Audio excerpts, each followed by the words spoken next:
இக்கதையில் வரும் கதாபாத்திரம் மற்றும் வசனங்கள் அனைத்தும் கற்பனையே. இது யார் மனதையும் புண்படுத்துவதற்கானது அல்ல. கோடிக்கணக்கான ரசிகர்களை கொண்ட ஸ்டார் ஹீரோவான அர்ஜுன் தாஸ் நடிக்கும் படம் படப்பிடிப்பு நடந்து கொண்டிருக்கிறது. இந்த கதையில் 2 வில்லன் கதாபாத்திரம் இருக்கிறது. முதலாவது வில்லன் கதாபாத்திரம் படம் எடுத்து முடிந்திருக்க நிலையில், இரண்டாவது வில்லனை வைத்து கதையை துவங்க டைரக்டர் மற்றும் அசிஸ்டன்ட் டைரக்டர் தயாராக இருக்கும் நேரத்தில், அசிஸ்டன்ட் டைரக்டருக்கும் 2ஆம் வில்லனாக நடிக்கும் விஷ்ணுவுக்கும் இடையில் தகராறு நடக்கிறது. விஷ்ணு: அசிஸ்டன்ட் டைரக்டர் கார்த்திக், உங்க மேல நான் பெரிய மரியாதை வைத்திருந்தேன். எனக்கு சொன்ன மாசான சீன் எல்லாத்தையும் நீங்க முதல் வில்லனான அவருக்கே எல்லாத்தையும் வச்சிட்டீங்க. இப்போ இந்த படத்துல எனக்கு என்ன இருக்கு என்று கோபத்துடன் கூற, அசிஸ்டன்ட் டைரக்டர்: விஷ்ணு சார், நான் சொல்றத கொஞ்சம் கேளுங்க. கதைப்படி முதல் வில்லன் ஒரு பெரிய ரவுடி. அதனால தான் அவருக்கு அந்த சீனெல்லாம் வச்சப்பட்டது. நீங்க அப்படி இல்ல சார், உங்க கேரக்டர் இதுல வேற என்று சொல்லி புரிய வைக்க முயற்சிக்கிறார். விஷ்ணு: நான் செகண்ட் ஹீரோவாக 2-3 படங்களை நடிச்சிட்டேன். நெக்ஸ்ட் ஹீரோவாக பண்ணலாம்னு ட்ரை பண்ணிக்கிட்டு இருந்தேன். நீங்க சொன்னீங்கன்னா இது நல்ல கதை, நீங்க நடிச்சா நல்லா இருக்கும் அப்படின்னு சொன்னீங்க. அதை நம்பி நான் வந்தா எனக்கு சொன்ன சீன்ஸ் எல்லாத்தையும் நீங்க முதல் வில்லனுக்கே வச்சிட்டீங்க. இப்போ என்ன சமாதானப்படுத்த பாக்குறீங்க? சாரி சார், நான் இந்த படத்திலிருந்து விலகிக்கிறேன். அசிஸ்டன்ட் டைரக்டர்: விஷ்ணு சார், நீங்க ஒரு விஷயத்த மறந்துட்டீங்க.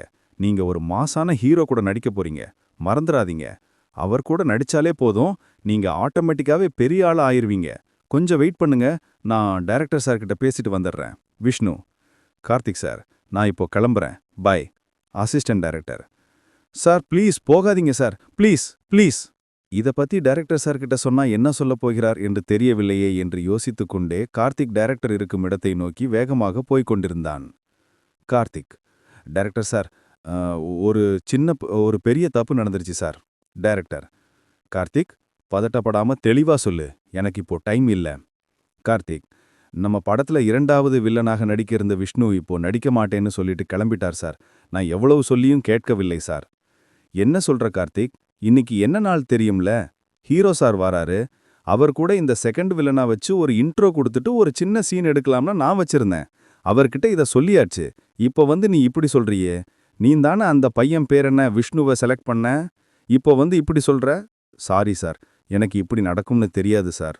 உன்னுடைய எக்ஸ்கியூஸ் எல்லாம் எனக்கு தேவையில்லை கார்த்திக். எனக்கு நாம யோசிச்சு வச்சிருக்க மாதிரி செகண்ட் வில்லன் கேரக்டர் எனக்கு வேணும். ஹீரோ சார் வர இன்னும் 2 மணி நேரம் தான் இருக்கு.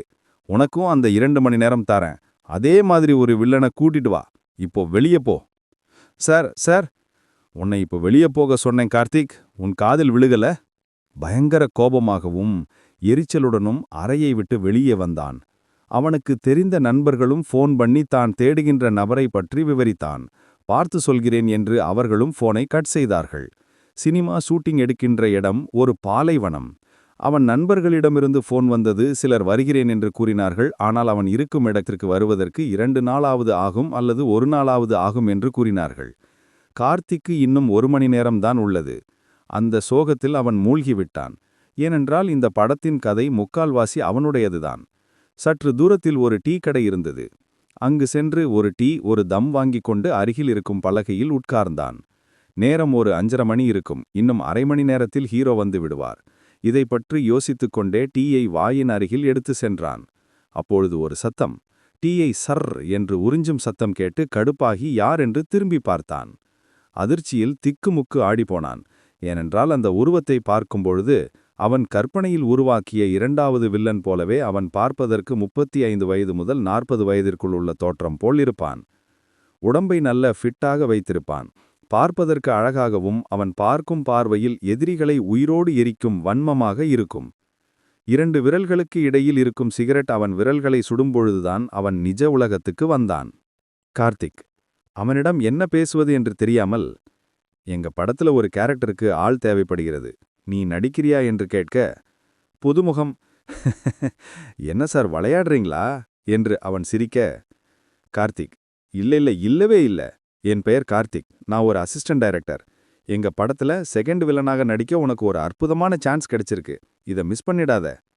புதுமுகம்: கார்த்திக் சார், நீங்க உண்மையாகத்தான் சொல்றீங்க? என்னை பத்தி உங்களுக்கு ஒன்றும் தெரியாது, அதுவும் எனக்கு நடிக்க தெரியாதே. கார்த்திக்: உனக்கு ஓகேன்னா சொல்லு. உனக்கு நடிப்பு சொல்லிக் கொடுத்து நடிக்க வைக்கிறது என் பொறுப்பு. புதுமுகம்: நீங்க எனக்கு நடிப்பு சொல்லிக் கொடுத்து நடிக்க வைக்கிறீங்கன்னு சொல்றீங்க. அப்புறம் என்ன சார், எனக்கு ஓகே தான். கார்த்திக் அவனை டைரக்டரிடம் கூட்டி சென்றான். டைரக்டர் கார்த்திய பார்த்ததும், "ஆ, ஹீரோ சார் கிளம்பிட்டாங்க. கார் வந்துகிட்டு இருக்கு. நீ அவனை கண்டுபிடிச்சிட்டியா இல்லையா சொல்லு." கார்த்திக் பின்னாடி இருந்து அந்த புதுமுகத்தை டைரக்டர் சாருக்கு அறிமுகப்படுத்தினான். டைரக்டர் கார்த்திக், நம்ம கதையில யோசிச்ச மாதிரியே ஒரு ஆளை கூட்டிட்டு வந்திருக்க. இது என்னால் நம்பவே முடியல. அப்படியே இருக்கா நம்ம செகண்ட் வில்லன். இதுக்கு முன்னாடி ஏதாவது படம் நடிச்சிருக்கானா? அது அவரு எந்த படத்துலயும் நடிச்சதில்ல சார். அவருக்கு நடிக்க தெரியாது சார். நாம தான் அவருக்கு சொல்லித் தரணும். என்ன சொல்ற கார்த்திக்? ஆ, சரி, ஓகே. அப்போ நம்ம ஹீரோ சார் கிட்ட கொஞ்சம் டைம் கேட்போம். ஓகேவா? அதுக்குள்ள நீ இவனை ரெடி பண்ணிரு. கண்டிப்பா சார், கண்டிப்பா. இவரை ரெடி பண்ணிரலாம் சார். இவர்கள் இப்படி பேசிக் கொண்டிருக்கும் பொழுது படக்குழுவிற்குள் சலசலப்பான சத்தம் கேட்டது. என்ன என்று எட்டி பார்த்தால் அந்த மாஸ் ஹீரோ ஷூட்டிங் ஸ்பாட்டுக்கு வந்துவிட்டார். பின்பு அனைவருக்கும் வணக்கத்தை கூறிவிட்டு டைரக்டர் இருக்கும் இடத்தை நோக்கி சென்றார் Arjun Das. Director good evening sir, எப்படி இருக்கீங்க சார்? அர்ஜுன் தாஸ் ஷூட்டு எல்லாம் எப்படி போயிட்டு இருக்கு? டைரக்டர் முதல் வில்லனோட சீன்ஸ் எல்லாமே முடிஞ்சிருச்சு சார். இப்போ நம்ம கிட்ட செகண்ட் வில்லன் சப்ஜெக்ட், அப்புறம் உங்களுக்கு டூயட் சாங் ஒரு 2 இருக்கு சார், அவ்வளோதான். அர்ஜுன் தாஸ் ஓகே. அந்த செகண்ட் வில்லனாக யார் நடிக்கிறா? டைரக்டர் சாரி சார், கார்த்தி அந்த பையனை கூட்டிட்டு வா. கார்த்திக் அந்த புதுமுக ஆளை ஹீரோவிடம் அழைத்து சென்றான். அர்ஜுன் தாஸ் கார்த்திக், எப்படி இருக்கீங்க? நல்லா இருக்கீங்களா அப்படின்னு கார்த்திகை விசாரிச்சாரு. அப்பொழுது டைரக்டர் அந்த புதுமுக ஆளை பார்த்து, ஹீரோ சார், இவர்தான் நம்ம படத்தோட செகண்ட் வில்லன் அப்படின்னு சொல்லி அறிமுகப்படுத்தினார். அர்ஜுன் தாஸ் பரவாயில்லையே, கதைக்கு ஏத்த ஒரு வில்லன் பிடித்து விட்டீர்கள் போல. அந்த ஆள் பார்த்துட்டு டைரக்டரை பார்த்து, இவர் பேர் என்ன அப்படின்னு கேட்டார். ஒரு செகண்ட் டைரக்டர் கார்த்தியை பார்க்கிறார். கார்த்தி டைரக்டரை பார்க்கிறார். இவன் பெயரை நாம் கேட்கவே இல்லையே என்று யோசித்தனர். புதுமுகம், என் பெயர் பாண்டியன் என்று கூறினான். அர்ஜுன் தாஸ் ஓகே மிஸ்டர் பாண்டியன், இனி நீயும் நானும் தான் மீதமுள்ள கதைக்கு நடிக்கணும். தயாரா இருக்கீங்களா? பாண்டியன் டைரக்டரையும் கார்த்தியும் பார்த்துவிட்டு அர்ஜுனிடம் சொன்னான். நான் தயார் சார் என்று கூறினான்.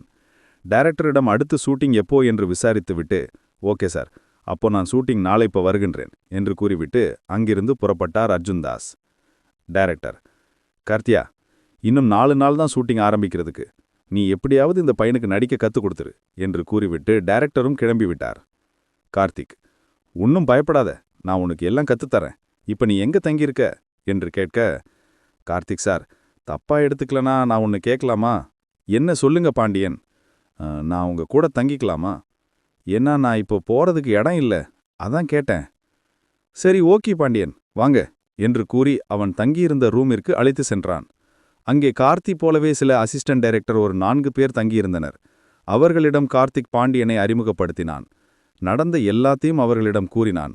அவர்கள் அனைவரும் ஆச்சரியத்திலும் அதிர்ச்சியிலும் மூழ்கினர். அடுத்த நாள் காலை கார்த்திக் பாண்டியனை கூப்பிட்டு கொண்டு ஆக்டிங் கிளாஸுக்கு சென்றான். அங்கிருந்த சில நண்பர்கள் உதவியுடன் பாண்டியனுக்கு ட்ரைனிங் கொடுக்க ஆரம்பிச்சு விட்டான். பாண்டியன் நடிப்பை கற்றுக்கொண்டானா என்பதை அடுத்த பகுதியில் காண்போம்.